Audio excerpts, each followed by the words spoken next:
بعض فيديوز لجريد 1 سنه اولى من كتاب المعاصر شغالين، وهشرح لكم كل حاجه بالتفصيل صفحه بصفحه. تابعوني. اول يونت عندنا في الترم الثاني اسمها She's an engineer. She's an engineer. ولازم افهم الطفل ان she's دي هي اختصار ل she is، يعني هي تكون she is an engineer يعني هي مهندسه. اول حاجه بنتكلم عنها في اليونت هي jobs يعني الوظائف. هنشوف دلوقتي الجوبز الموجوده عندي في اليونت.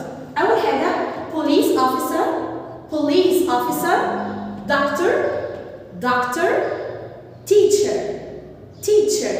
police officer اللي هو الشرطي، doctor دكتور، teacher مدرسه like Miss فاطمه، soldier جندي soldier، dentist طبيب اسنان dentist، engineer مهندس engineer، vet طبيب بيطري vet.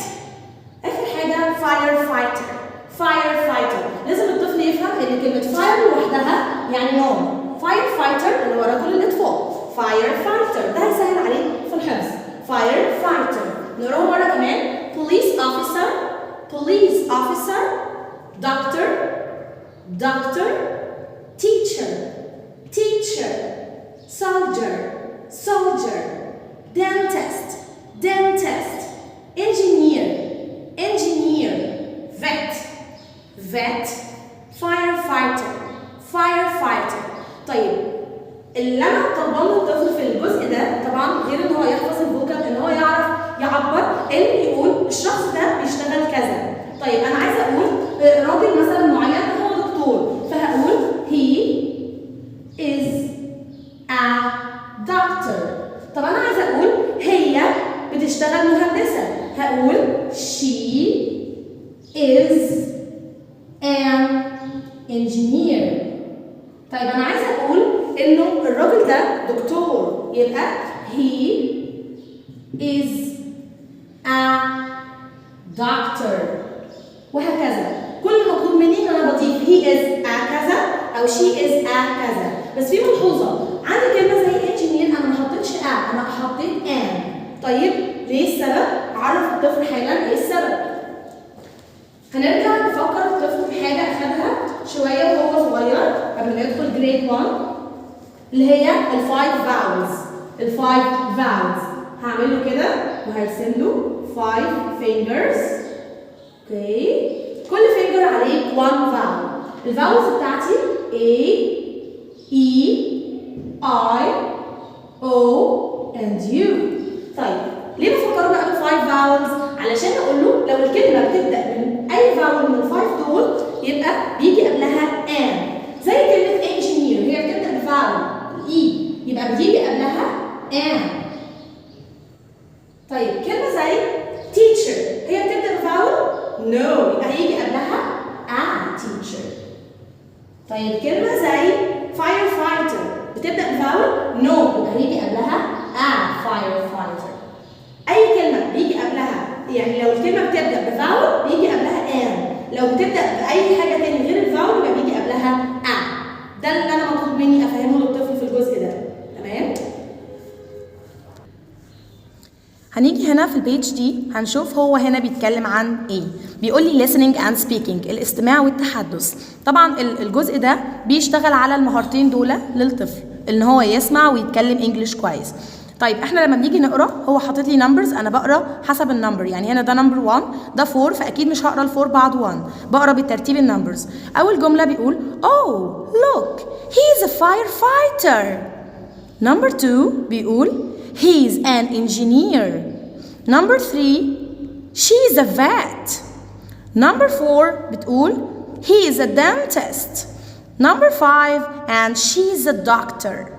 طبعا الطفل هنا بيستفاد ان هو بيعرف ان انا عشان اوصف شخص ان هو شغال كذا فبقول he is a كذا او she is a كذا. اوكي، وفي نفس الوقت هنا اتكلم عن كلمه زي engineer جه قبلها ان مش a. اوكي، دي بالنسبه للصفحه دي.